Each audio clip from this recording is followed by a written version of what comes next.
श्री स्वामी समर्थ. प्रत्येक महिन्यामध्ये अमावस्या ही येत असते आणि अमावस्या झाल्यानंतर नवीन मराठी महिन्याची सुरुवात होत असते. चैत्र महिन्याची जी अमावस्या आहे तर ती रविवारी आलेली आहे. रविवारी ही चैत्र अमावस्या असणार आहे. मराठी वर्षाची ही पहिलीच अमावस्या आहे. या दिवशी आपल्याला काही नियमांचे पालन करायचे आहे. अमावस्येचा दिवस जो आहे तर तो नकारात्मक शक्तींचा प्रभाव वाढवण्याचा दिवस असतो. या दिवशी नकारात्मक लहरी या जास्त प्रमाणामध्ये असतात आणि कधीकधी आपल्याला या नकारात्मक गोष्टींचा अशुभ परिणामसुद्धा पाहायला मिळतो. आणि म्हणूनच आपल्याला या दिवशी काही वस्तू आहेत ज्या घरामध्ये आणायच्या नाहीत. नाहीतर आपल्या घरातील दोष वाढतेत, देवता ज्या आहेत तर त्या नाराज होतात आणि आयुष्यभर याचे भोग जे आहेत तर ते मात्र आपल्याला भोगावे लागत असतात. अमावस्येचा जो दिवस आहे तर या दिवशी चंद्र हा दिसत नाही. तसेच अमावस्येचा जो दिवस आहे तर त्या दिवशी नकारात्मक शक्तींचा वावर जो आहे तर तो वाढलेला असतो. इडापिडा नकारात्मकता ही सुद्धा वाढीच लागते. तर अशा या दिवशी आपण कोणत्या वस्तू घरी आणू नयेत याची संपूर्ण माहिती आपण या व्हिडिओमध्ये पाहणार आहोत. व्हिडिओला सुरुवात करण्याअगोदर तुम्ही जर चॅनलवरती नवीन असाल आणि पहिल्यांदाच माझे व्हिडिओ पाहत असाल तर चॅनलला सबस्क्राईब करा. व्हिडिओ माहितीपूर्ण वाटला तर व्हिडिओला लाईक करा. प्रत्येक महिन्यामध्ये अमावस्या तिथी ही येत असते आणि अमावस्या झाल्यानंतर नवीन मराठी महिन्याची सुरुवात होत असते. जेव्हा जेव्हा आपल्या घरी माता लक्ष्मी येते तर त्यापाठोपाठ तिची बहीण अलक्ष्मी म्हणजे गरिबी आणि दरिद्रता येत असते. परंतु ज्या ठिकाणी गरिबी आहे, अलक्ष्मी आहे तर त्या ठिकाणी माता लक्ष्मी कधीही प्रवेश करत नाही. म्हणूनच आपल्याला अमावस्येच्या दिवशी काही वस्तू घरी आणणे हे आपल्याला कटाक्षाने टाळायचे आहेत. या वस्तू ज्या आहेत तर त्या खरेदी करून आपल्याला घरी अजिबात आणायच्या नाहीत.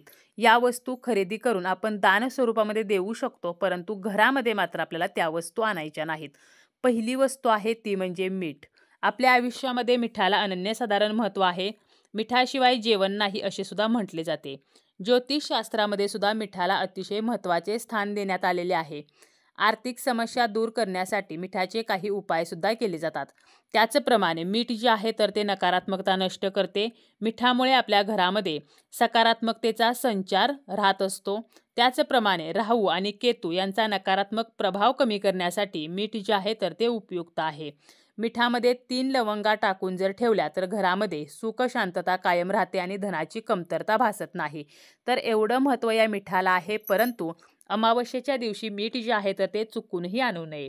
आपल्या घरामध्ये जे मीठ आहे तर ते कधीही संपू देऊ नये. मीठ जे आहे तर ते जर संपत आलेलं असेल आणि अमावस्या येणार असेल तर अमावस्येच्या अगोदरच आपल्याला ते घरामध्ये आणायचं आहे. चुकूनही अमावस्येच्या दिवशी आपल्याला ते आणायचं नाही. मीठ जे आहे तर ते माता लक्ष्मीचे सुद्धा प्रतीक आहे. परंतु अमावस्येच्या दिवशी जर आपण मिठाची खरेदी करून ते घरी आणत असू तर मात्र माता लक्ष्मी आपल्यावरती नाराज होत असते. यानंतर दुसरी वस्तू आहे ती म्हणजे झाडू किंवा केरसुणी.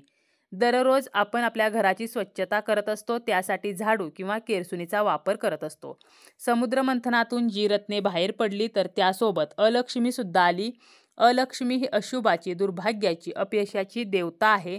तर अशी ही अलक्ष्मी आपल्या घरामध्ये येऊ नये म्हणूनच आपण झाडूच्या साहाय्याने घराची स्वच्छता करत असतो आणि आपल्या घरातील जी काही अलक्ष्मी आहे, घराचे जे काही दारिद्र्य आहे तर ते बाहेर घालवत असतो.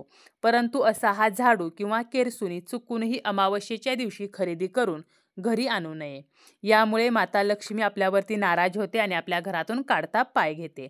यानंतरची वस्तू आहे ती म्हणजे तेल. तेलसुद्धा आपण अमावस्या तिथीला खरेदी करू नये.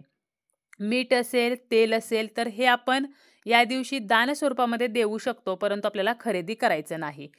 तेल खरेदी केले किंवा तेलाने जर या दिवशी मालिश केले तर आपल्याला त्याचे पाप लागते असे सुद्धा म्हटले जाते. त्याचप्रमाणे लोकमान्यता अशी आहे की अमावस्ये तिथी जी आहे तर ती पितरांना समर्पित आहे. अमावस्येला पितरांसाठी श्राद्ध, तर्पण या गोष्टी केल्या जातात. तसेच अमावस्येचा जो दिवस आहे तर तो चंद्राच्या संक्रमणाचा काळ मानला जातो. या दिवशी नकारात्मक ऊर्जेचा संचार सुद्धा जास्त असतो, म्हणून हे तेल जे आहे तर ते खरेदी करू नये. यानंतर आहे ते म्हणजे कणिक किंवा धान्य. म्हणजे आपण आटा वगैरे जर विकत आणत असू तर तो सुद्धा आणू नये. त्याचप्रमाणे दळण जे आहे तर ते सुद्धा दळून आणू नये. अमावस्येच्या दिवशी आपल्या घरातलं जर पीठ संपलं असेल किंवा अगोदरच ते संपत आलेलं असेल तर आपल्याला अमावस्येच्या अगोदरच पीठ घरामध्ये आणून ठेवायचं आहे किंवा धान्य जे आहे तर ते घरामध्ये आणून ठेवायचं आहे.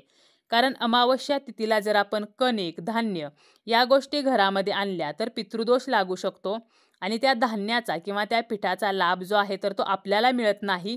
ते सर्व पितरांना समर्पित होते.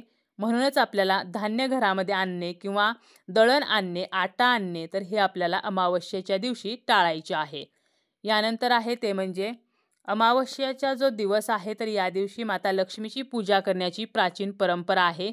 त्यामुळे या दिवशी मांसाहार जो आहे तर तो आपण करत नसतो आणि म्हणूनच आपल्याला घरामध्ये मांस, मटण, मद्य अशा गोष्टी आणायच्या नाहीत. कारण या दिवशी मांसाहार करणे, मद्यपान करणे, तामसिक अन्नपदार्थाचे सेवन करणे या गोष्टी वर्ज्य मानलेल्या आहेत.